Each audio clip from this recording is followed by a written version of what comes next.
How do you decide what is good or moral behavior and what is bad or immoral behavior?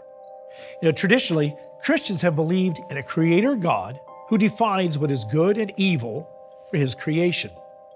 Now, secular humanism, on the other hand, defines goodness as actions that cause no harm. Listen to this view on these two different concepts of morality. Within a sin worldview, something is wrong if it goes against God's rules. And it places God as the ultimate victim. Not of actual harm, of course, but because you didn't obey him. And I reject the idea that obedience is a moral good. See, my morality isn't about obedience. It's about harm done to other people around me. We'd probably both agree that killing is wrong. But see, I think it's wrong because it harms someone else, another human being on this horizontal scale. But you think it's wrong because God told us not to do it. And that's why I say I'm not a sinner. Because though I have done harm before, the victims were other humans. And my responsibility lay with making things right with them. God has never been a victim. Now, it may come as a shock, but over the past decades, the humanist model of horizontal morality has become accepted by many Christians and what is commonly called woke Christianity. Now, this simple chart explains the differences. The traditional Christian explanation of goodness, charted as vertical towards God, is defined by the goodness, wisdom, and authority of God. It is God who then defines the morality of human relationships. Now, the humanist explanation of goodness, charted as horizontal morality, is defined by human-ordained standards. These standards promote the acceptance of all religious beliefs, doing no harm, not judging, and sexual freedom. Is the humanist concept of horizontal morality taught by Jesus, as many people believe? Now, you may be surprised, but Jesus addressed the concepts of vertical and horizontal morality. A man asked Jesus, "What is the greatest of God's commandments?" Jesus answered, and it's a quote from the Old Testament. He said, "You shall love the Lord your God with all your heart, with all your soul, and with all your mind. This is the first and great commandment." Now we'll come back and see how Jesus' instruction on vertical morality actually includes instructions on how we treat each other. But first, let's look at how he expanded vertical morality to apply to himself. This is what Jesus did. See, at a different time in his ministry, a large crowd was drawn to Jesus, and he said to them, "If you want to be my disciple, you must hate everyone else by comparison. Your father and mother, wife and children, brothers and sisters, yes, even your own life. Otherwise, you cannot be my disciple." Take a moment to process that. Jesus isn't saying that you should despise people. The Greek word translated hate in English is sometimes used as a comparison. In other words, our love and devotion for Jesus is to be more important than even our love and devotion towards our families. Now, how could Jesus make this kind of statement? Well, listen to another teaching of Jesus. He said, "For I have not spoken on my own authority, but the Father who sent me gave me a command, what I should say and what I should speak." He claims to be the spokesman of God. He also claimed throughout his ministry to be the Son of God. To believe and live by the teachings of Jesus is to accept that everything he taught is actually vertical morality and comes from God. As a Christian, your first priority in determining goodness is your relationship with God the Father and Jesus as the Son of God. This relationship is based in accepting that God is the only one who knows the difference between good and evil, and that God has authority over his creation as the creator. Now, I know a secular humanist will say at this point, this is why there may be some good to the teachings of Jesus, but he can't be accepted as a truly enlightened teacher or a divine person. Unfortunately, woke Christianity takes the humanist teaching on horizontal morality and tries to cram that view into the teachings of Jesus. So let's go back to where Jesus taught about our vertical relationship with God and see what he said about his followers and how they are to treat other people, because that's included in his teachings. He said, and this is the second of the great commandments of the Old Testament, is like the first one. He said, you shall love your neighbor as yourself. Jesus taught his disciples to care for the poor and the sick and to teach the gospel to the outcast. I mean, the parable of the Good Samaritan is one of the most well-known of Jesus' teachings. And his teachings spring from his vertical morality to love God first. You're going to try to cram the humanist argument into the teachings of Jesus, you've come to a very important crossroad. Okay? So let's be honest.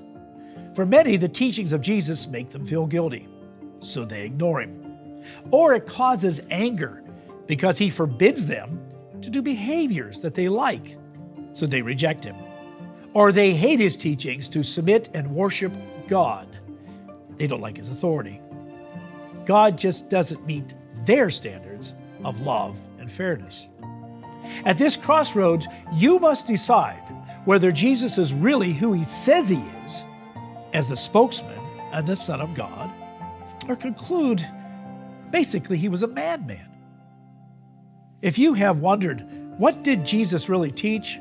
Just read Matthew, Mark, Luke, and John in the New Testament. And to help you in your search to understand what vertical morality means, go to ucg.nz/BT510. There you can download a study aid, Jesus Christ, the Real Story, and watch some important videos to help you understand what Jesus really taught. ucg.nz/BT510. The humanist view of goodness is based in a belief that human nature is basically good. Pope Francis once said in an interview, you see tragedies, but you also see so many beautiful things. You see heroic mothers and heroic men who have hopes and dreams, women who look to the future. And he said that gives me a lot of hope. People want to live, people forge ahead, and people are fundamentally good. We are all fundamentally good. Yes, there are some rogues and sinners, but the heart itself is good. There's a problem in what Pope Francis said. I mean, it is encouraging to see good in people, right? We are inspired by those who sacrifice their own comfort to care for the sick and impoverished. We find a sense of connection when we serve in a homeless shelter or reach out to those who are disabled. We admire the mothers who sacrifice their well-being to take care of their children, make their lives better. But the reality of a malicious violence, of crime and hatred and prejudice and confusion and evil in the world around us proves that the human heart is tainted by and at times driven by evil. Once again, here's what Jesus said. For out of the heart proceed evil thoughts, murders, adulteries, fornications, thefts, false witness, and blasphemies.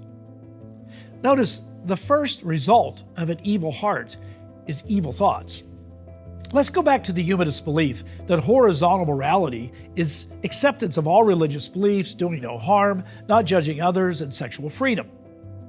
Jesus here is explaining how loving God first, vertical morality, goes way beyond just not harming others.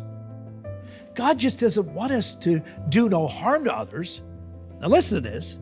He wants us not to do any harm to ourselves. Jesus said in the Sermon on the Mount that it wasn't just wrong to commit adultery, but it's wrong to lust after someone who wasn't your marriage partner. He said that it wasn't just wrong to kill someone, but it's wrong to hate someone even if you didn't do them any harm. Let's read what Jesus said again. For out of the heart proceed evil thoughts, murders, adulteries, fornications, thefts, false witness, blasphemies.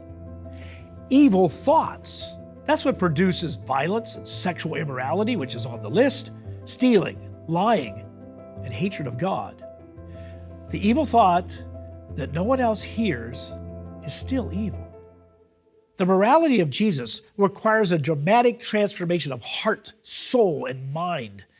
And this transformation starts with the desire to seek the God of the Bible, whom Jesus reveals. Woke Christianity accepts only a few teachings of Jesus, while denying the Old Testament and the writings of Paul. For the woke Christian, the Old Testament is primarily a book of fables. It misrepresents God because the biblical description of God, well, that's not how they define love. They believe that following the God of the Old Testament means to treat others with cruelty and prejudice and hatred. So they claim that the only one that they follow is Jesus. But that's not true. The teachings of Jesus are rooted in the Old Testament. He accepted those scriptures as inspired by the God of Abraham, the father of both the Jewish people and many of the Arab peoples. The uniqueness of God revealed in the Bible is the bedrock of both Jesus' theology and moral precepts. He often used the book of Genesis as a background for his teachings. For Jesus, Adam and Eve and their sons Abel and Cain, Noah, King David, and the people of Sodom whom God killed are all historical facts. In his discussions with the Jewish people, he frequently spoke of Abraham. You see, you can't separate the teachings of Jesus from the Old Testament, or you remove him from the time in which he lived. You then miss the Old Testament prophecies about Jesus, and you end up denying him as the Son of God. Now let's go back to the vertical and horizontal ideas of right and wrong. The traditional Christian explanation of goodness, charted as vertical morality, is defined by the goodness, wisdom, and authority of God. God then gives instructions on how to create healthy human relationships. The humanist explanation of goodness, charted as horizontal morality, is defined by human-ordained standards. And these standards promote the acceptance of all religious beliefs, doing no harm, not judging, and sexual freedom. It is in the two great commandments that Jesus said, love towards neighbor is dependent upon first loving God. Christians who take the humanist view and apply it to Jesus, well, they actually become anti-Jesus. Now, if you're seeking to understand who Jesus really is, go to ucg.nz/BT510, and you can download your copy of Jesus Christ, the Real Story. Also, you can watch some in-depth videos on why his message is called the good news, the gospel. That's ucg.nz/BT510. ucg.nz/BT510. And this leads us to the greatest spiritual danger of the humanist viewpoint of morality.